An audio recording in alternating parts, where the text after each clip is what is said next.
안녕하세요. 오늘은 플라워마운트 교회 최승민 목사님의 그 민수기 설교 시리즈 광야의 은혜 첫 번째 말씀을 좀 깊이 들여다볼까 합니다. 네, 보통 광야 하면 덥고 위험하고 물도 없고 좀 그런 이미지잖아요. 그렇죠. 막막하고. 네. 근데 어떻게 그런 곳이 오히려 은혜와 축복의 장소가 될 수 있을까? 이게 이번 주 말씀의 핵심 질문인 것 같아요. 최승민 목사님의 통찰을 한번 따라가 보죠. 네, 맞습니다. 이번 주 말씀이 민수기 9장 15절에서 23절인데요. 딱 그 시점이요. 이스라엘 백성이 시내산을 이제 막 떠나서 본격적인 광야 생활을 시작하기 바로 직전. 아, 출발선상이군요. 네. 그래서 최 목사님은 이 설교에서 이 광야 생활의 어떤 영적인 의미, 그 본질을 파고드시는 거죠. 사실 말씀하신 대로 광야 하면 보통은 고난, 결핍, 불확실성 이런 좀 부정적인 느낌이 먼저 드는데 네네. 근데 최승민 목사님은 바로 그 광야가 이게 참 역설적인데 은혜가 넘치는 곳이다. 이렇게 강조를 하세요. 그 첫 번째 이유가 하나님의 변함없는 동행 때문이라는 건데 이게 정말 인상 깊었어요. 그게 진짜 핵심이거든요. 이번 주 말씀 보면 민수기 9장 15절 16절에 성막 위에 낮에는 구름이 밤에는 불 모양이 중요한 건 항상 머물렀다. 이렇게 기록도 있어요. 항상이요. 네. 그냥 잠깐 있다 사라지는 게 아니라 이게 뭐랄까 하나님의 임재를 그냥 눈으로 보여주는 강력한 증표였던 거죠. 38년 그 광야 생활 내내 단 한순간도 내가 너희를 떠나지 않는다. 이걸 보여주신 거예요. 와, 그 혹독한 환경 속에서 그만한 위로가 또 있었을까요? 없었겠죠. 심지어 신명기 8장 2절을 보면 하나님께서 일부러 그들을 광야로 이끄셨다. 이런 말씀도 나오잖아요. 맞아요. 일부러 그게 참 네. 최 목사님은 이게 그냥 고생시키려는 게 아니고 인간의 힘으로는 도저히 살 수 없는 그런 환경 속에서 하나님의 함께 하심을 진짜 체험하면서 하나님만이 나의 공급자시구나. 이걸 깨닫게 하시려는 깊은 뜻이 있었다고 설명하세요. 여기서 또 최 목사님의 통찰이 정말 빛나는 부분인데요. 우리가 보통 이상향처럼 생각하는 젖과 꿀이 흐르는 땅, 가나안 있잖아요. 네. 그 땅조차도 사실 본질적으로는 하나님이 함께 하시지 않으면 그냥 척박한 땅일 뿐이라는 거예요. 그렇죠.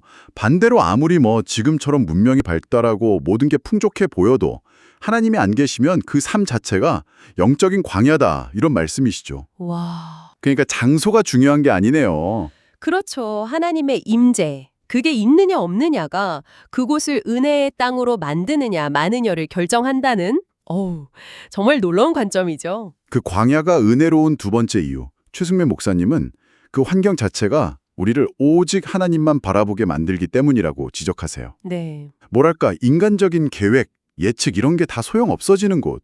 당장 내일 일을 알 수 없으니까 그냥 앞만 보고 갈 수가 없는 거죠. 바로 그 지점이 우리를 되게 겸손하게 만드는 영적 훈련의 장이 되는 거예요.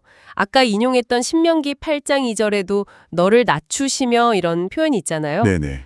낮추시고 광야는 진짜 나는 아무것도 할 수 없구나 이걸 인정하고 전적으로 하나님만 의지하게 만드는 그런 환경인 거죠. 이번 주 말씀 민수기 9장 22절 보면 구름이 멈추면 그게 이틀이든 한 달이든 심지어 1년이든 그냥 그 자리에 머물고 그냥 기다리는 거군요. 네, 또 구름이 움직여야만 비로소 행진하고 그들의 시선은 그냥 오직 하나님의 신호, 그 구름과 불기둥에만 고정될 수밖에 없었던 거예요. 매일 아침 눈 뜨면 다른 거 볼 게 아니라 성막 위에 구름이 떠 있나 불기둥이 있나 그것만 확인했을 그 모습, 그 심정이 어땠을까 진짜 상상이 되네요. 네. 빨리 가나안 가고 싶다는 마음이 왜 없었겠어요. 근데 내 마음대로, 내 속도대로 가는 게 아니라 그냥 하나님의 시간에 땅을 맞춰서 순종해야만 했던 거죠. 맞습니다. 이게 바로 광야에서 살아남고 또 영적으로 성장하는 방식이었던 셈입니다. 그렇다면 이런 질문도 해볼 수 있겠네요. 만약에 그들이 막 조급한 마음에 구름이 움직이기도 전에 먼저 갑시다 하고 나갔다면 어떻게 됐을까요? 아마 살아남기 어려웠겠죠. 최 목사님 설교는 바로 그 점을 암시해요. 그것이 곧 생존의 위협으로 이어졌을 거라는 거죠. 이게 오늘날 우리가 만나는 어떤 삶의 광야에서도 마찬가지인 것 같아요. 그렇겠네요. 네. 막 불확실한 상황 때문에 흔들리고 불안해하기보다는 하나님의 인도하심에 시선을 딱 고정하는 거. 이게 왜 그렇게 중요한지를 깨닫게 하는 대목이죠. 자, 그럼 정리를 좀 해보면요. 최승민 목사님은 이번 주 말씀을 통해서 광야가 은혜로운 이유는 첫째, 어떤 상황에서도 변함없이 항상 함께 하시는 하나님의 인재 때문이고, 네, 동행. 둘째는 그 극한의 환경이 우리로 하여금 세상 다른 것이 아니라 오직 하나님만 의지하고 바라보게 만들기 때문이다. 이렇게 설명하고 계신 거죠. 네, 맞습니다. 그리고 그 초대교회의 지도자였던 스데반이 순교하기 직전에 설교하면서 광야의 이스라엘 공동체를 광야교회라고 불렀잖아요. 사도행전 7장 38절에요. 아, 광야교회. 네, 그걸 언급하시면서 가장 척박해 보이는 바로 그곳이야말로 하나님을 정말 깊이 만나고 경험하는 특별한 신앙 공동체가 될 수 있다. 이걸 강조하시는 거죠. 결국 환경이 본질이 아니라 하나님과의 관계가 본질이라는 겁니다. 혹시 지금 이 방송을 듣고 계신 여러분의 삶에도 아, 정말 광야 같다 이렇게 느껴지는 시간이나 어떤 영역이 있으신가요? 최승민 목사님의 통찰처럼 그곳을 그냥 무너지는 자리, 절망의 자리가 아니라 오히려 하나님의 그 특별한 임재와 인도하심을 더 깊이 경험하는 은혜의 기회로 삼아보는 건 어떨까 이런 생각을 해보게 되네요. 마지막으로 이런 질문을 한번 던져보고 싶습니다. 최 목사님은 광야에는 당장 마실 물은 부족할지 몰라도 하나님의 은혜는 마르지 않는 샘처럼 솟아난다고 하셨거든요. 네, 은혜의 샘. 혹시 여러분의 그 어려운 상황 속에서 당장 눈에 보이는 해결책, 어떤 세상적인 물을 찾느라 너무 헤매고 있지는 않으신지? 그래서 바로 곁에서 함께 하시면서 인도하시는 하나님의 인재라는 더 깊은 은혜의 샘을 혹시 놓치고 있는 건 아닌지 한번 돌아보면 좋겠습니다.